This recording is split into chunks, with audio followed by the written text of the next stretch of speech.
aquí, sino por organizar el ciclo con motivo del 8 de marzo, ¿verdad? Yo también pienso que es importante dar referentes femeninos porque ya sabéis que no solo en la física hay bastante desequilibrio de género, lo hay más en la física teórica. Así que me alegra que hoy podáis escuchar una charla sobre física teórica en palabras de una mujer, digamos. Bueno, yo he hecho una charla bastante básica. A lo mejor algunos de vosotros me escuchasteis hace un par de años dar una charla aquí en el ciclo de Hablemos de Física. Esta charla de hoy pues va a ser parecida, aunque un poquito más light. Y voy a empezar pues motivando qué es la gravedad cuántica y por qué necesitamos una teoría de gravedad cuántica, antes de hablaros de cosmología cuántica. Bien, pues por gravedad cuántica nos solemos referir a una teoría fundamental de la interacción gravitatoria que sea válida a todas las escalas de curvatura y de energía. Entonces, en términos un poquito técnicos, solemos decir que queremos que esta teoría sea completa en el ultravioleta. Y bueno, pues este es uno de los problemas abiertos más importantes de la física teórica a día de hoy. Creo que no podemos decir que tengamos una teoría de gravedad cuántica plenamente satisfactoria. Bien, y lo primero que nos podemos preguntar es ¿por qué la necesitamos? ¿Por qué los físicos teóricos estamos preocupados en formular una teoría consistente y fundamental cuántica del campo gravitatorio? Diréis, si tenemos teorías muy satisfactorias ya que explican la física, que explican la naturaleza. En particular, tenemos la relatividad general y el modelo estándar de partículas, que son teorías muy satisfactorias, ambas testadas muy bien experimentalmente. Por una parte, la relatividad general, pues es una teoría clásica sobre la geometría del espacio-tiempo. Digo clásica en contraposición de cuántica. Y supongo que casi todos sabéis, o por lo menos los un poquito más mayores, que desde el punto de vista de la relatividad general, el fenómeno gravitatorio es realmente una consecuencia de que el espacio-tiempo en el que vivimos es curvo, tiene curvatura. Y la curvatura espaciotemporal existe o la genera el propio contenido energético y material del espacio-tiempo. Entonces tenemos una teoría muy bonita, la relatividad general de Einstein, con las ecuaciones de Einstein que justamente dictan ese juego entre la geometría y la materia.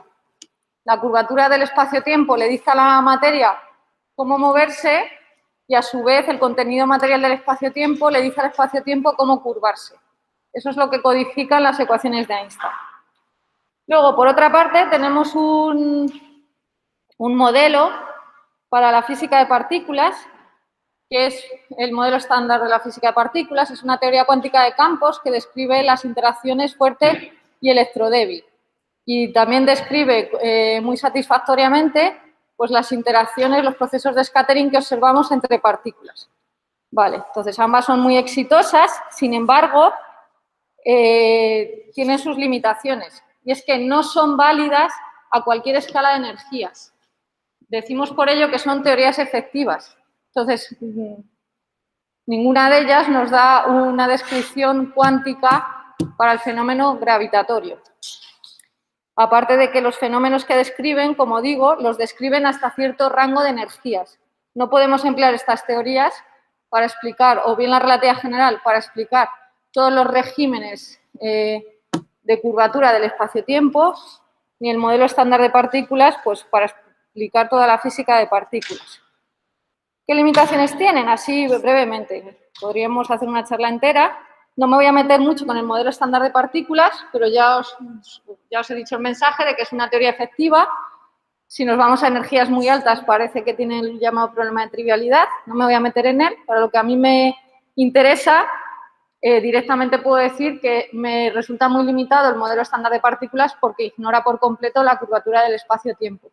Es una teoría cuántica de campos formulada en ausencia de gravedad, para describir procesos en los que la interacción gravitatoria es completamente subdominante y la podemos ignorar.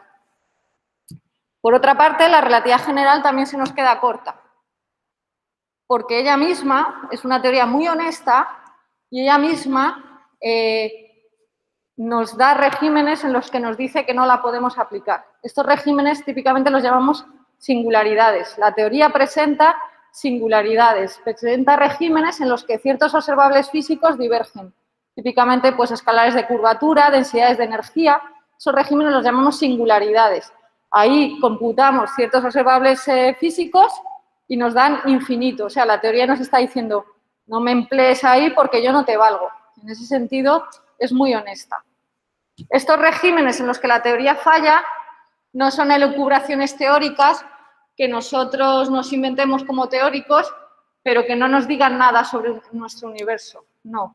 Resulta que tenemos regímenes en el universo que precisamente para los que carecemos de una explicación porque la teoría ahí nos falla. ¿Cuáles son los regímenes que físicamente son más importantes en los que la teoría falla? Pues la física del universo primitivo. Si aplico la relatividad general para describir la dinámica del universo y me voy atrás en el tiempo, resulta que nos chocamos con lo que llamamos una singularidad cosmológica, una singularidad inicial, que a veces la llamamos Big Bang.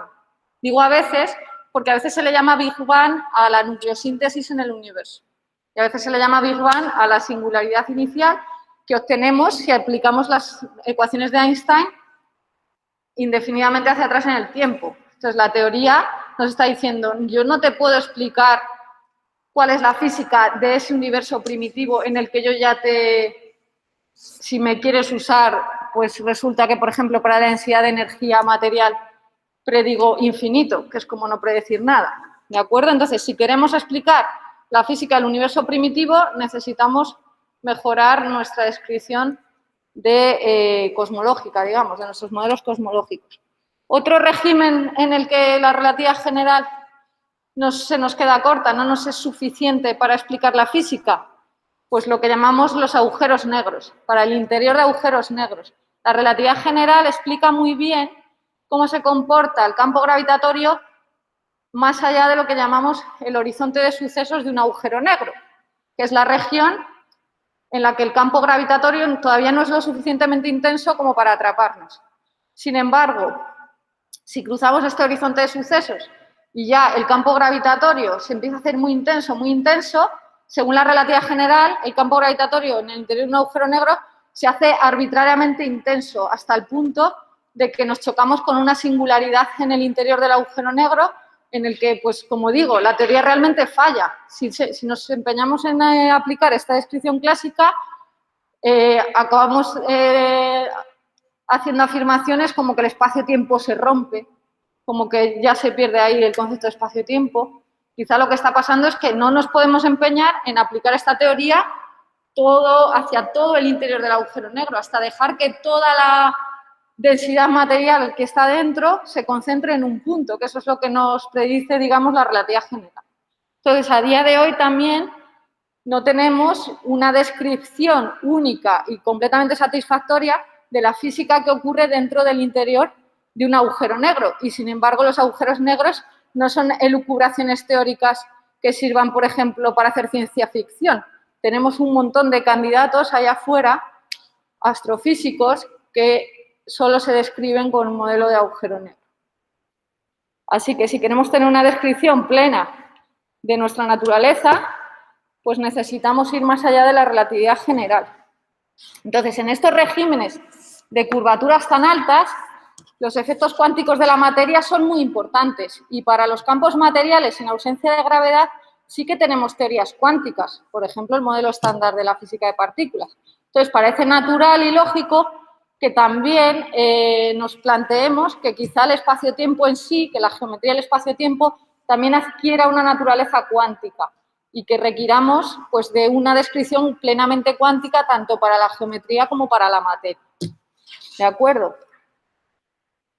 Bueno, ¿cuándo esperamos que estos efectos de gravedad cuántica sean importantes? ¿O cuándo se dan estos regímenes en los que ya nuestras teorías fallan? Pues la estimación que podemos hacer más sencilla es simplemente combinar las constantes fundamentales de la naturaleza. que nos aparecen tanto en nuestras teorías cuánticas de campos como en la relatividad general. Estas son la velocidad de la luz, la constante de Newton y la constante de Planck. Son las tres constantes fundamentales que uno esperaría que aparecieran en una teoría de gravedad cuántica. Entonces, si las combinamos, nos sale una longitud fundamental, que llamamos la longitud de Planck, o equivalentemente una masa, y entonces os he puesto aquí el orden de magnitud. Fijaos, la longitud de Planck es del orden de 10 a la menos 35 metros, o su equivalente en energías son del orden de 10 a la 19 gigaelectronvoltios. Esos son los regímenes de energías en los que esperamos que los efectos de gravedad cuántica sean importantes. Y están muy lejos de los regímenes de energía que somos capaces nosotros de testar en nuestros laboratorios. Como ejemplos pongo las energías máximas que se alcanzan en el LHC, en centro de masas. Sabéis que el LHC está diseñado para colisionar chorros de protones con protones. En centro de masas, las energías que se alcanzan son del orden de las 10 a la 4 gigaelectronvoltios. Pues fijaos, 15 órdenes de magnitud por debajo de la escala de energías en las que esperamos que la gravedad cuántica, digamos, se haga importante. Otra, por comparar también, os pongo aquí la escala de energías de las llamadas teorías de gran unificación, que sería el paso más allá del modelo estándar de partículas. El modelo estándar de partículas, aunque describe las interacciones fuerte y electrodébil, no las unifica, trata con ellas de manera separada. Entonces, también se buscan teorías de gran unificación que unifiquen las interacciones de las partículas, olvidándonos de la gravedad. Pues estas teorías de gran unificación se piensa que sus escalas son del orden de las 10 a 16 gigaelectronvoltios. Todavía 3 órdenes de magnitud por debajo de las escalas en las que esperamos que la gravedad cuántica sea importante. Vale.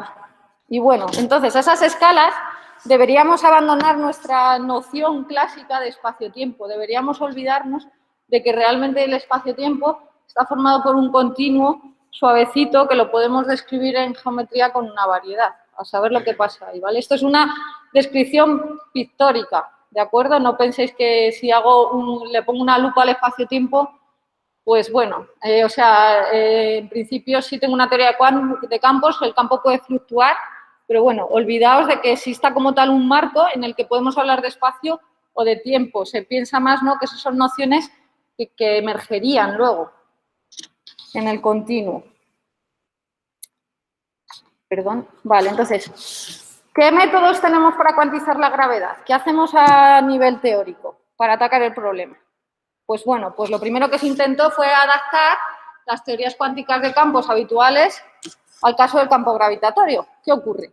Que nuestras teorías cuánticas de campos, cuando hablo así habituales, me refiero, por ejemplo, al modelo estándar de partículas, están formuladas en un espacio-tiempo fijo, que es un marco externo a la teoría. Como ignoran la gravedad, pues el espacio-tiempo que presuponen es el que llamamos de Minkowski, ¿verdad? Espacio-tiempo plano, ausencia de campo gravitatorio, ausencia de curvatura. Y entonces, en teoría cuántica de campos, hacemos propagar campos en ese espacio-tiempo que es un marco externo, ¿de acuerdo? Pero es que ahora, cuando hablamos de cuantizar la gravedad, estamos hablando de cuantizar el propio marco, de cuantizar la geometría del espacio-tiempo, que pasa a ser un campo más de mi teoría que también quiero cuantizar. Entonces, claro, ¿podemos extender la cuantización estándar de campos al caso del campo gravitatorio? Pues es lo primero que se intentó. A nivel perturbativo, si partimos de relatividad general y permitimos que el campo fluctúe en torno a una métrica de fondo, por ejemplo, Minkowski, pues resulta que las fluctuaciones del campo gravitatorio no son renormalizables en el sentido, digamos, estándar o convencional de las teorías cuánticas de campos. Y uno, pues, se lo tiene que currar más, ¿vale? Pero bueno, a día de hoy sí que existen teorías efectivas del campo gravitatorio. Aunque no sea renormalizable en el sentido convencional, sí que uno se las puede apañar para calcular correcciones cuánticas. Entonces, en ese sentido, sí que tenemos teorías efectivas, como tenemos una teoría efectiva para la física de partículas, porque ya os he dicho, el modelo estándar es una teoría efectiva. Entonces, desde ese punto de vista, análogamente, también tenemos teorías efectivas del campo gravitatorio en el que podemos calcular correcciones cuánticas que van más allá de relatividad general. Sin embargo, no dejan de ser teorías efectivas, es decir, no fundamentales, que no puedo aplicar a cualquier escala de energías, a escalas de curvatura arbitrariamente altas como las que se obtienen en el interior de un agujero negro, por ejemplo. Entonces, estas teorías efectivas no me sirven para explicar aquellos regímenes singulares que tampoco la relatividad general describe, de campos arbitrariamente intensos, ¿de acuerdo? Bien, entonces, a la hora de obtener una teoría fundamental, como os he dicho que decimos que es completa en el ultravioleta, que me valga a escalas arbitrariamente altas de curvatura, existen diferentes puntos de vista. Yo aquí he diferenciado quizá dos, aunque seguramente haya más. Uno sería, por ejemplo, pensar que esta complexión ultravioleta pueda estar basada en simetrías y en más grados de libertad que los que observamos, que los que ya manejamos en nuestras teorías clásicas, ¿vale? Entonces, este es un punto de vista, por ejemplo, que se aplica en las teorías de cuerdas. Se basan de presuponer más simetría de la que realmente observamos en nuestra naturaleza. Otro punto de vista es más conservador, es decir, no me voy a inventar simetrías nuevas que no conozco, ni voy a incorporar en mi candidato a teoría de gravedad cuántica más grados de libertad que los que tengo en la teoría clásica y me las voy a apañar para hacer una teoría no perturbativa pues de la teoría clásica que tengo. ¿De acuerdo? Y bueno, pues una de tales propuestas no perturbativas es la que se conoce como gravedad cuántica de lazos, ¿vale? Es no perturbativa por aquello de que pretende describir el fenómeno gravitatorio a nivel cuántico a todas las escalas, no perturbando en torno a un fondo y quedándose simplemente con una teoría efectiva. Y aparte también es una teoría independiente de métricas de fondo, porque como el propio campo gravitatorio, o sea, yo quiero cuantizar el propio campo gravitatorio, entonces nos gustaría no presuponer nada sobre la métrica, es que es mi campo fundamental que quiero cuantizar. ¿De acuerdo? Entonces entraría dentro de este segundo punto de vista. Hay más propuestas a gravedad cuántica, ¿de acuerdo? La mayoritaria son las teorías de cuerdas, que tienen muchas variantes, y entonces hay una gran parte de la comunidad de cuerdas que está preocupado con el problema de cuantizar la gravedad, pero no es el único, digamos, que enfrenta las teorías de cuerdas. Y luego hay muchas propuestas también de teorías no perturbativas, de estas que se quedan con las simetrías de la relatividad general, ¿vale? La siguiente más mayoritaria pues es la gravedad cuántica de lazos. Por mayoritaria me refiero a número de personas en el mundo que trabajan en ellas. En gravedad cuántica de lazos, pues ahora mismo trabajarán pues en torno a unas 400 personas en el mundo, ¿de acuerdo? Y luego hay otras propuestas de las que hoy no voy a hablar, pero os voy a comentar los nombres.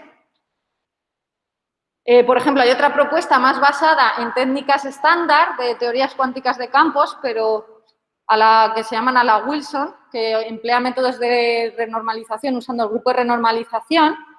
Pues existe una propuesta que es que digamos se basa en que se llama la conjetura de seguridad asintótica para relatividad general, asymptotic safety en inglés.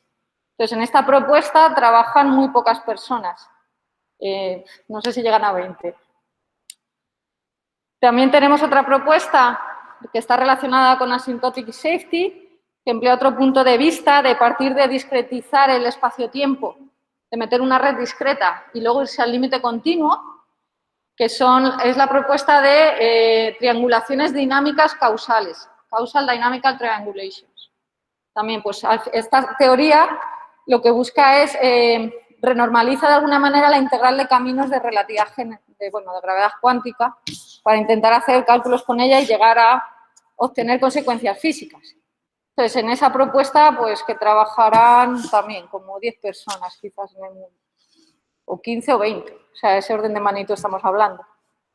Existe otra propuesta también que mete la discretitud a nivel fundamental, que se llama causal sets. Causal sets, menos de 10 personas trabajan en el mundo. Y poco a poco, pues van eso. Al final, muchas propuestas adoptan un punto de vista covariante, de integral de camino.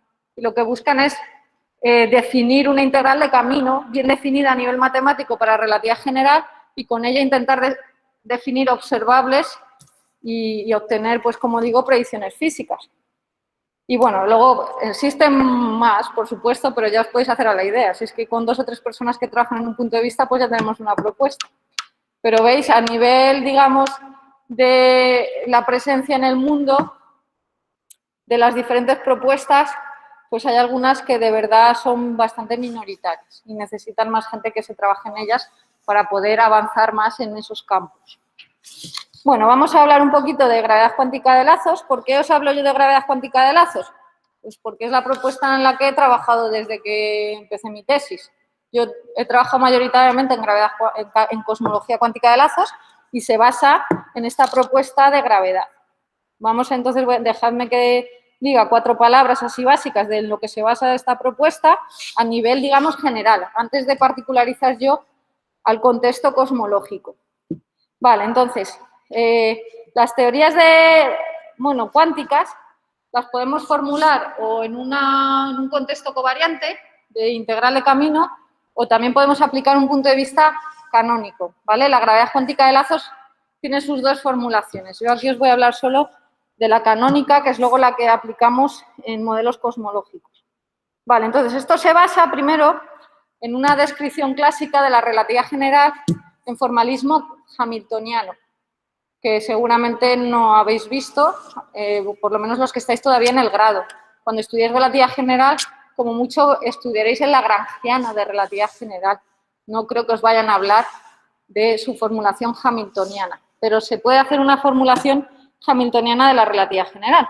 Es delicada, porque la relatividad general, su mayor característica es la simetría que la define. La simetría de la relatividad general es que es una teoría invariante bajo cambios generales de coordenadas espaciotemporales, o técnicamente hablando, bajo difeomorfismos espaciotemporales.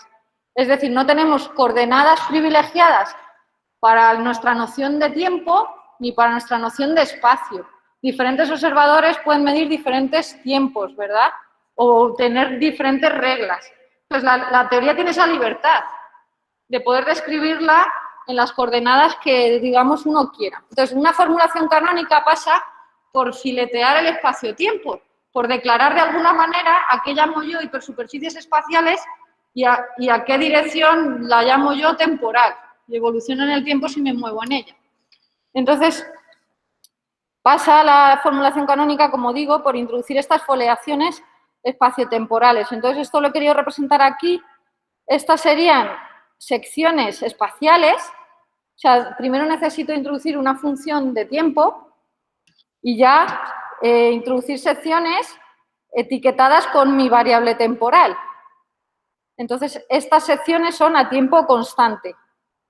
Vale, pero este fileteado, como digo, es arbitrario, porque la teoría tiene esa simetría. No tengo un tiempo privilegiado que escoger. Imaginaos que os doy yo un trozo de pan y os digo hacerlo rebanadas. Pues alguien puede hacer las rebanadas horizontales, otro verticales, otro oblicuas. Tengo esa libertad, ¿vale? Entonces, esa libertad de hacer, digamos, mis rebanadas me la describen una función lapso que llamamos n, que más o menos me dice cómo voy de una rebanada a la siguiente, codifica esa información, y una función que es un vector, que llamamos vector de desplazamiento, n super a, que me dice cuando voy de una rebanada a la siguiente también cuánto me desplazo en la sección espacial. Bueno, entonces, una vez que introducimos esta foliación, pasamos a describir los grados de libertad en lugar de con la 4 métrica, que sería el objeto que empleáramos en una descripción covariante, pasamos a describir los grados de libertad con la métrica inducida en las secciones espaciales, una métrica espacial, y luego otro objeto que se llama la curvatura extrínseca, que da cuenta de cómo están, digamos, embebidas esas secciones espaciales en el espacio-tiempo. Entonces, hacemos ya una descripción en espacio de fases. Con la métrica espacial y con la curvatura extrínseca podemos formar con la curvatura extrínseca los momentos conjugados a las componentes de la métrica y realizar una formulación hamiltoniana. Entonces, ¿qué le pasa a la relatividad general? Pues que resulta que es una teoría que se llama completamente ligada. Si calculo el hamiltoniano, aplicando vuestros conocimientos de mecánica, ¿no? A partir del lagrangiano, sabéis calcular el Hamiltoniano de un sistema. Si es una teoría de campos, la cosa se pone, es un poquito, técnicamente quizás sea un pelín más complicado que un sistema de mecánica, pero la filosofía es la misma. Calculo momentos conjugados y hago una transformada de leyenda. Y calculo el Hamiltoniano. ¿Qué le pasa a la relatividad general? Pues que no tiene Hamiltoniano físico propiamente hablando. El Hamiltoniano es una combinación lineal de ligaduras. Y esto simplemente es el reflejo en el formalismo canónico de la gran simetría de mi teoría. La invariancia bajo difomorfismos que vemos a nivel covariante se traduce en el lenguaje canónico en que el hamiltoniano pues son una combinación lineal de ligaduras. ¿Qué ligaduras? Pues por una parte tengo ligaduras que me generan cambios de coordenadas espaciales en esas secciones que yo he introducido, o si uso un lenguaje un pelín más técnico serían ligaduras de difeomorfismos espaciales, y luego otra ligadura que es la ligadura escalar que da cuenta de cómo he fileteado. Y bueno, entonces, ¿por qué este hamiltoniano no es físico? ¿En qué sentido no es físico? No produce, este hamiltoniano no genera evolución temporal, porque es que en relatividad general, como no hay un tiempo privilegiado, yo no puedo hablar como tal de evolución temporal única, en el sentido galileano, ¿de acuerdo? Que es la que aplicamos pues, en nuestros sistemas mecánicos. Vale, y entonces, una vez que hemos pasado al formalismo canónico, la gravedad cuántica de lazos se basa en usar unas variables muy diferentes a las de la métrica y la curvatura extrínseca. Esto se debe a un señor que se llama Weierstrass, que lo formuló en los años 90. Y entonces su idea era formular la relatividad general como una teoría Gates, basada en conexiones, y aplicar pues, las técnicas que se conocían en ese momento de cuantización de teorías basadas en conexiones, teorías tipo Yang-Mills. Bien, pues la conexión natural que uno introduce en gravedad cuántica de lazos es una conexión SU2, o sea, el grupo Gates es un grupo SU2, y bueno, básicamente esta conexión codifica la información de la conexión de spin, de cómo hacemos transporte paralelo, y además también codifica la información de la curvatura extrínseca. Y como estamos haciendo una formulación canónica en un espacio de fases, la conexión la vemos como la variable de configuración y tenemos sus momentos conjugados que los da una variable que se llama la tríada densitizada, que bueno, pues que codifica la información de la métrica espacial, ¿vale? Tampoco quiero meterme aquí en mucho detalle. Y bueno, entonces lo que hace la luz quantum gravity es regularizar el álgebra de estas variables. Estas variables, la conexión y la tríada densitizada son campos, y si cuantizamos la teoría basándonos en estas variables, pues resulta que obtenemos una teoría con divergencias que son difíciles de curar. Entonces, lo que hace la gravedad cuántica de lazos es regularizar el álgebra de mis variables básicas del espacio de fases antes de cuantizar, para luego tener una cuantización bien planteada. Y la regularización que introduce pues se basa en lugar de considerar la conexión, se consideran lo que se llaman holonomías de la conexión, que viene a ser la exponenciación de la conexión, y son unos objetos muy convenientes porque extraen la información invariante Gates, la información física. Y luego, pues también regulariza la tríada tomando integrales superficiales que se llaman flujos. Bueno, pues solamente quería pasaros el mensaje que tenemos un álgebra a nivel clásico de holonomías y flujos que está bien controlada, que está regularizada y que sabemos cuantizar ese espacio de fases. Entonces, lo que uno hace es cuantizar, promover a operadores en un espacio de Hilbert bien definido, las holonomías, los flujos y las relaciones de conmutación canónica que verifican entre ellos. Entonces, el espacio de Hilbert en el que uno hace esta representación se llama cinemático, porque todavía no sabe de la dinámica. Una vez que tenemos ese espacio de Hilbert, ahora nos tenemos que preocupar de imponer las ligaduras a nivel cuántico, siguiendo lo que llamamos el programa de Dirac de cuantización de sistemas con ligaduras. Y ese es el paso difícil. Uno se tiene que preocupar de promover las ligaduras a operadores bien definidos y luego imponerlas. Buscar las ligaduras a nivel clásico generan simetrías. Entonces, los estados físicos del sistema son los estados que sean invariantes bajo las transformaciones que generan estas ligaduras. Pues eso en general es muy difícil de resolver.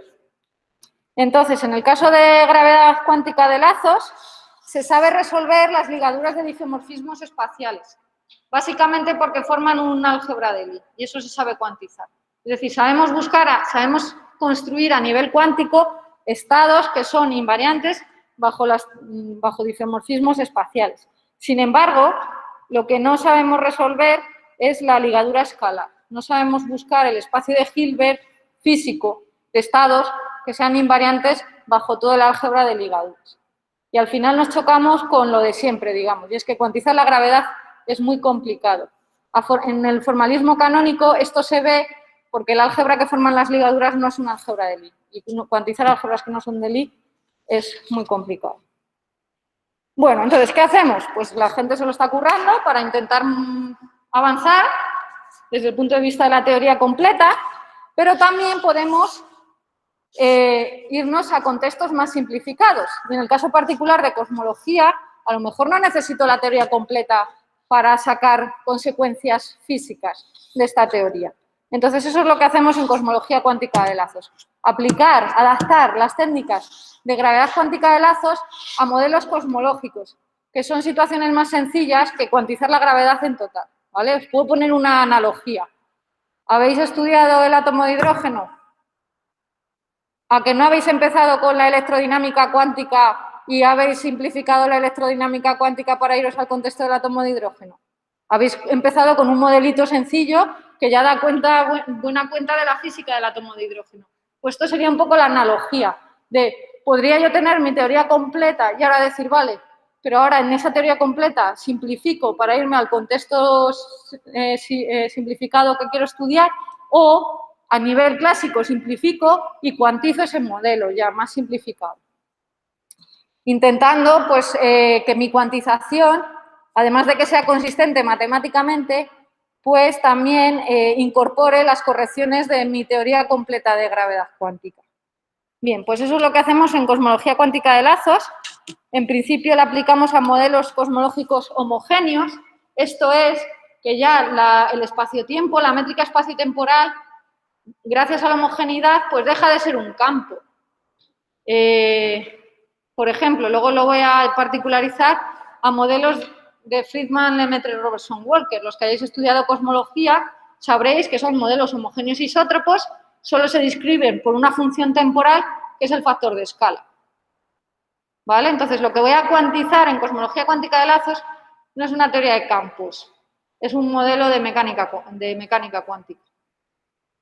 Pero no voy a aplicar una cuantización estándar como la que vosotros habéis estudiado cuando habéis estudiado la cuantización de la partícula libre o del oscilador armónico. La cuantización que se aplica en cosmología cuántica de lazos es inequivalente a la que vosotros conocéis, porque se basa en adaptar esta cuantización basada en holonomías y flujos de la gravedad cuántica de lazos.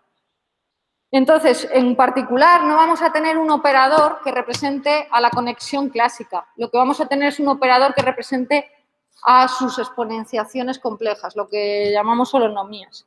Y la representación se suele llamar polimérica, ¿vale?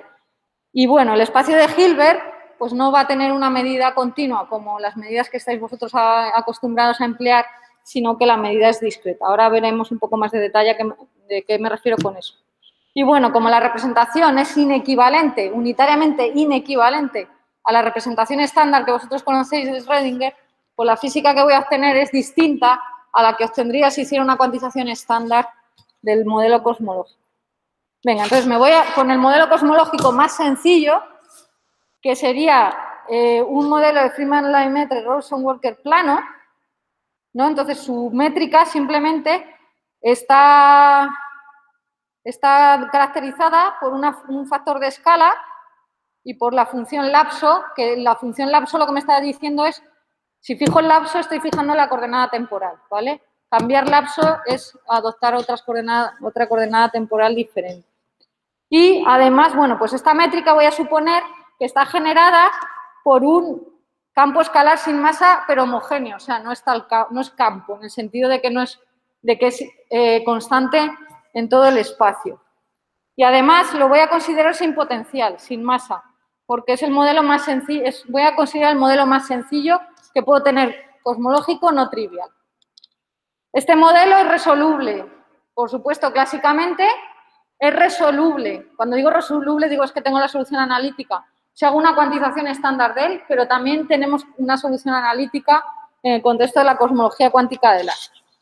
Y entonces, este modelo, debido a que es homogéneo, no tenemos ligaduras los ligadores de isomorfismo de la relatividad general aquí no están, porque ya no tengo, las he trivializado. No tenemos posibilidad de hacer cambios de coordenadas espaciales debido a la homogeneidad, y lo único que tengo es una ligadura escalar global, que lo que me está codificando es la invariancia bajo reparametrizaciones temporales que tiene este modelo. Vale, entonces en espacio de fases tenemos 4 grados de libertad.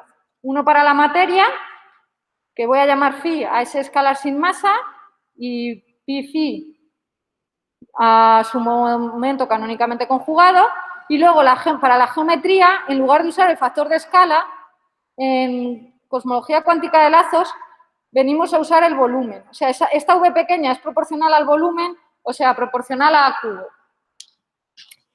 Y la variable conjugada la vamos a llamar B, y bueno, por convenio se suele definir este corchete de Poisson igualado a 2, es simplemente convenio. Y bueno, pues esta variable B, o bueno, función temporal B, viene a ser proporcional a la función de Hubble. Para los que hayáis estudiado cosmología sabréis lo que es el parámetro de Hubble. Es la derivada temporal del factor de escala con respecto al tiempo cosmológico entre el factor de escala. Bueno, pues en estas variables phi, p phi, bv, la ligadura escalar es esta función. Entonces, en soluciones clásicas esto se tiene que anular. Si resolvemos el modelo, pues es muy sencillo de resolver. Nos encontramos 2 tipos de soluciones. Universos en expansión, que se originan en una singularidad cosmológica inicial, donde la densidad de energía del campo material diverge, y luego ya se expandiría desde volumen nulo hasta volumen infinito. Eso es un tipo de soluciones. Y luego también tenemos el reverso temporal, universos en contracción, que se contraen a un punto de volumen nulo y densidad de energía infinito, que lo llamamos una singularidad de Big Crunch. Vale. Pues entonces uno ahora pasa a cuantizar. Primero lo que voy a hacer es representar el espacio de fases para luego promover esta ligadura a operador. Y resolver la ligadura cuánticamente significa buscar los estados, no lo he llegado a escribir, pues sería buscar los estados que si hago actuar el operador C sobre ellos me dé cero. Eso sería el análogo cuántico a la ligadura clásica. Vale, entonces, fijaos, para el campo material yo tomo la representación de toda la vida. Esto es que el espacio de Hilbert es el que vosotros usáis todos los días, de funciones de cuadrado integrable en la recta real con la medida de Lebesgue. Entonces, por ejemplo, el campo phi le pondría un gorrito y actuaría por multiplicación, y su momento actuaría como menos i parcial phi. Igual que x y p para la partícula libre. Vale, pero para la geometría no voy a hacer eso. Para la geometría resulta que si llamo a los estados los voy a etiquetar con v, que puede ser cualquier valor real, pero resulta que el producto interno en el Hilbert de la geometría no es la delta de Dirac, que sería si estuviéramos haciendo una representación estándar, sino que es la delta de Kronecker. En este sentido hemos discretizado la geometría. Ahora es como si estuviéramos mirando a la recta real, pero con topología discreta. Aunque los V's tomen cualquier valor real, pero cada punto en la recta real le damos medida no nula. Vale, entonces, lo que hago ahora en la representación cuántica no es representar el conmutador de B con V, no. Adapto, o sea, imito lo que hacemos en Loop Quantum Gravity. En Loop Quantum Gravity no hay operador para la conexión, que en estas variables significaría que yo no tengo un operador para B, solo tengo un operador para sus exponenciales. Entonces, lo que representamos es esta relación de conmutación, ¿vale? Que no es la estándar. Nosotros vamos a representar Esto significa pues imitar lo que se hace en la teoría completa. Estas exponenciaciones vendrían a ser como los elementos de matriz de la holonomía. Entonces, si V actúa por multiplicación, pues este operador lo que hace es trasladar, pero es una traslación finita, ¿vale? O sea, en esta representación no tengo traslaciones infinitesimales, como tengo en una representación estándar. Solo tengo traslaciones finitas de la etiqueta que etiqueta mis estados. Y además, en una representación estándar, los operadores que actúan por multiplicación, sus autoestados, normalmente no, si estamos cuantizando la partícula libre. En representación de posiciones, los autoestados del operador de posición no viven en el espacio de Hilbert, no son normalizables en el espacio de Hilbert, son en sentido generalizado, ¿no? Las ondas planas. Estos sí que lo son normalizables en sentido estricto de la palabra, tienen norma 1 en este espacio de Hilbert.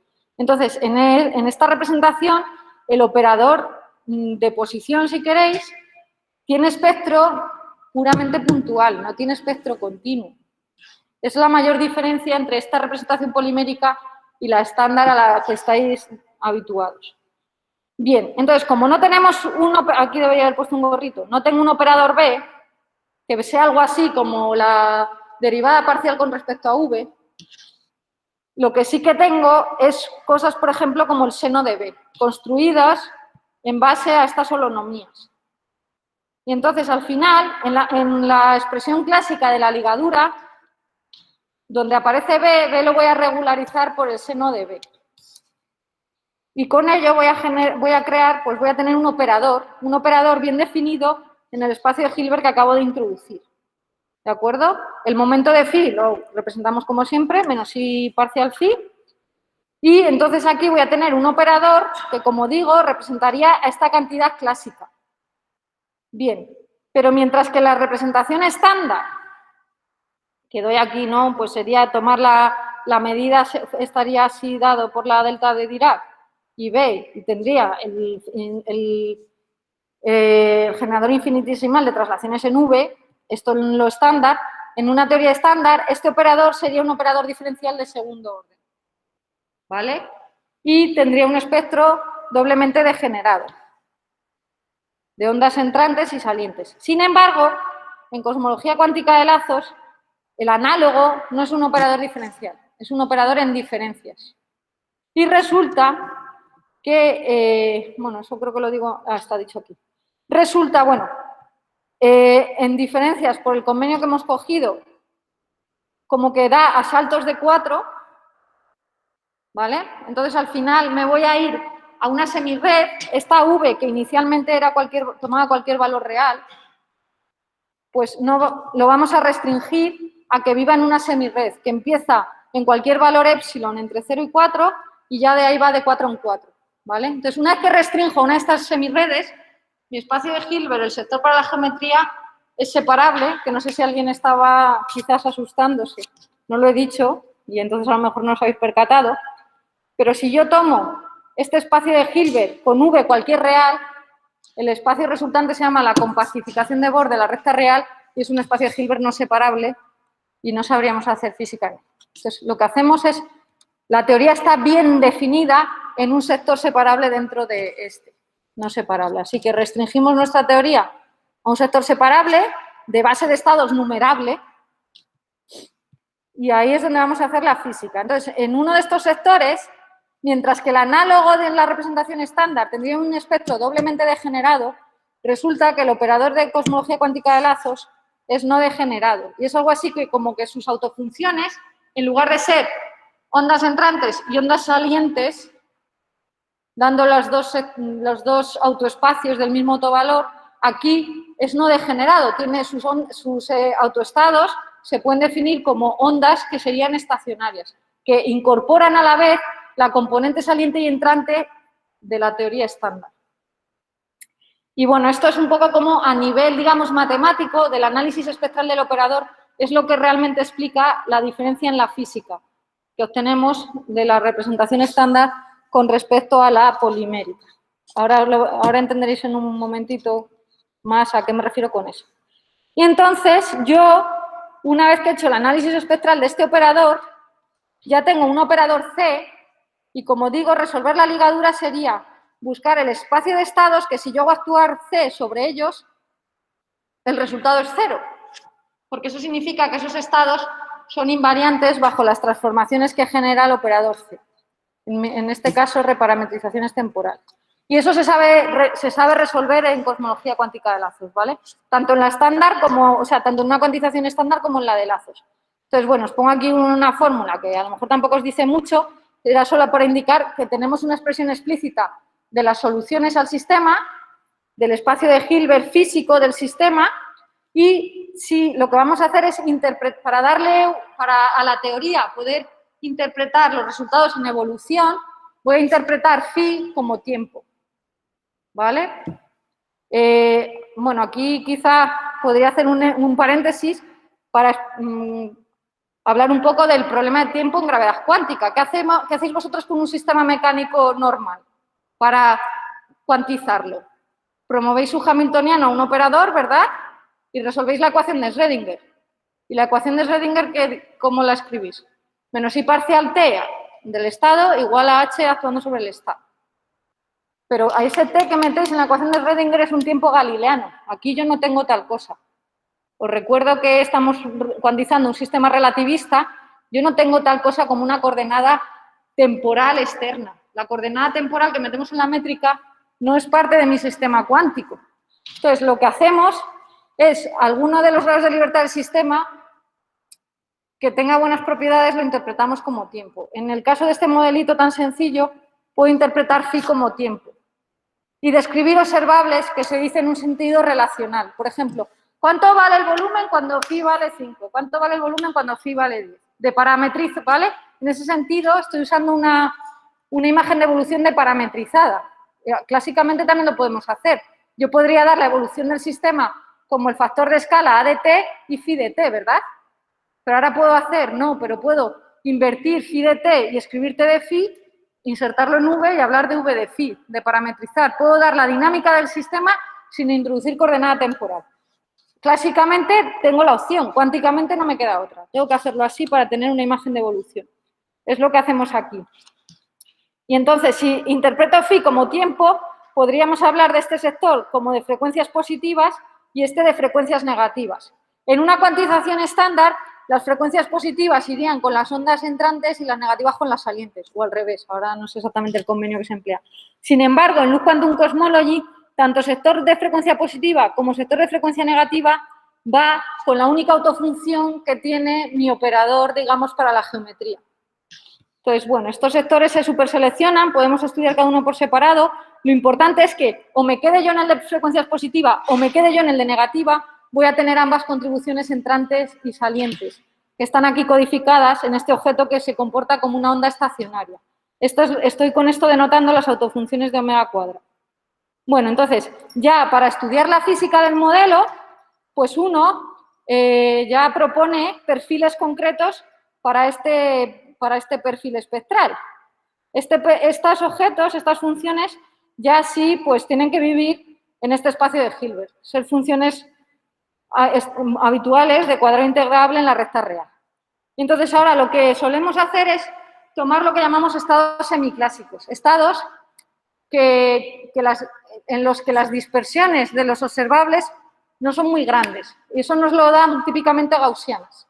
Típicamente tomamos una gaussiana en K y mirad, si calculamos, esto está calculado tomando un perfil gaussiano y lo que estoy representando aquí es el valor esperado del observable V, ¿vale? No lo he escrito, pero tengo una expresión para el operador V y puedo tomar valor esperado del operador V en mi gaussiana y ver cómo varía eso a medida que cambia phi, que lo estoy interpretando como mi tiempo. Entonces, mirad, aquí estoy representando las soluciones clásicas en azul y en verde que verifica la ecuación de Friedman de toda la vida. De nuevo, si habéis estudiado cosmología, recordaréis las ecuaciones de Friedman. Para este modelo sus soluciones son muy sencillas. Entonces, como he dicho, tendríamos universos en expansión, como por ejemplo este en azul, que verifica esta ecuación con h mayor que 0, o universos en contracción, que es el reverso temporal. Sin embargo, la solución en cosmología cuántica de lazos, mirad lo que hace el volumen. Si yo parto de un estado aquí a volumen grande, picado en la trayectoria clásica, y lo hago evolucionar con la dinámica cuántica, resulta que sigue la trayectoria clásica, pero no se va a la singularidad de Big Crunch. Esto sería un universo contrayéndose porque el volumen está disminuyendo, pero de repente rebota y empieza a contraerse hasta unirse con la otra rama clásica. ¿Vale? Entonces, en cosmología cuántica de lazos, debido a esa cuantización que hemos hecho, ya que a las propiedades espectrales del operador, que sus autofunciones llevan incorporado a la vez la componente entrante y la saliente, resulta que obtenemos este rebote cuántico. ¿Vale? Y de esa manera curamos la singularidad. En la dinámica cuántica de estos estados, en ningún momento ningún observable diverge. El volumen no va a cero y para la densidad de energía, que clásicamente divergería cuando el volumen va a cero, resulta que en esta teoría el espectro del operador que representaría la densidad de energía es acotado, con un valor máximo que es del orden de la densidad de Planck. Y entonces, si quisierais escribir una ecuación clásica para este valor esperado, la ecuación clásica que rige esta evolución es la que tengo aquí recuadrada en rojo. Es como sería la ecuación de Friedman que incorpora correcciones cuánticas. Esto ya es una ecuación clásica, pero que podríamos llamar efectiva, porque incorpora correcciones cuánticas a la relatividad general. Es la ecuación de Friedman clásica con un término extra que para densidades no planckianas es completamente negligible, como se dice en castellano, subdominante, irrelevante, ¿no? Si esta densidad es planckiana, esta que llamo aquí rho es la densidad del campo material que he metido. Para densidades no planckianas, este término es muy pequeño y lo puedo ignorar. Y ahí estoy completamente de acuerdo con la teoría clásica, con la ecuación de Friedman. Sin embargo, a medida que la densidad aumenta, este término se va haciendo más importante y llega un momento que no lo puedo ignorar. Y es tal su importancia que, fijaos, hace que cuando la densidad del campo material iguala a la densidad crítica de cosmología cuántica de lazos, aquí esto me da un 0, el parámetro de Hubble se me anula. Y eso da lugar al rebote.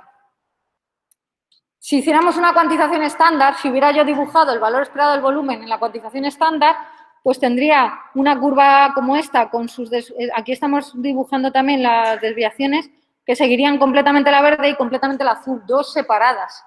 En Loop Quantum Cosmology no tengo dos, tengo una que une las dos predicciones clásicas. Bueno, y por hacer, no sé cómo voy de hora, no sé qué hora es. Bueno, ya muy rápido, solo comentaros que vale, el modelo homogéneo es muy sencillo, a uno ahora lo que le gustaría es hacer cosmología realista. Entonces, ahora mismo lo que se hace es, en cosmología estándar, se meten perturbaciones cosmológicas sobre un fondo clásico. Pues lo que hacemos en cosmología cuántica de lazos es meter las perturbaciones cosmológicas sobre este fondo que tiene correcciones cuánticas. Y estas correcciones cuánticas pues pueden dar lugar a modificaciones en los observables cosmológicos. Tiene consecuencias en el espectro de potencias primordiales de las perturbaciones cosmológicas primordiales. Bueno, y pues simplemente ya por terminar, espero haberos convencido de que para obtener una descripción verdaderamente satisfactoria de nuestra naturaleza parece que necesitamos una teoría de gravedad cuántica o por lo menos una teoría que vaya más allá de la relatividad general y el modelo estándar, que sea válida a regímenes altos de curvatura y energía. Y entonces, bueno, lo que buscamos es una teoría realmente microscópica del espacio-tiempo, ¿vale? Que necesitamos si queremos describir, por ejemplo, la física del universo primitivo o el interior de agujeros negros. Son regímenes muy lejos de nuestro alcance experimental, entonces hasta ahora, ¿cuál es nuestra guía? No podemos hacer experimentos. Pues las guías que empleamos son la intuición física y el rigor matemático. Y bueno, aunque de momento no tenemos experimentos, sí que por ejemplo, la cosmología pues nos puede abrir una ventana a efectos de gravedad cuántica porque la física del universo primitivo ha dejado su huella en el fondo cósmico de microondas. Y si habláis con alguien que trabaja en agujeros negros, pues también os dirá que los agujeros negros son un gran campo de trabajo para observar quizás efectos de gravedad cuántica, porque quizá las teorías de gravedad cuántica también predicen una huella en la física de fuera. Por ejemplo, a la hora de medir ondas gravitacionales de agujeros negros, si la física del interior, o sea, podría quizá permear, digamos, y dar lugar a efectos observacionales. Y bueno, pues la cosmología cuántica de lazos es una propuesta sólida en el sentido que por lo menos es rigurosa matemáticamente y entonces nos permite hacer predicciones y comparar las predicciones de este marco con las observaciones. Y con eso ya termino. Gracias.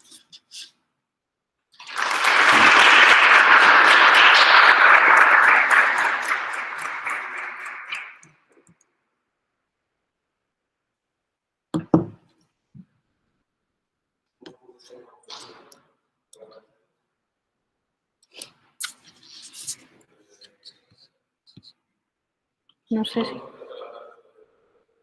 No te oigo.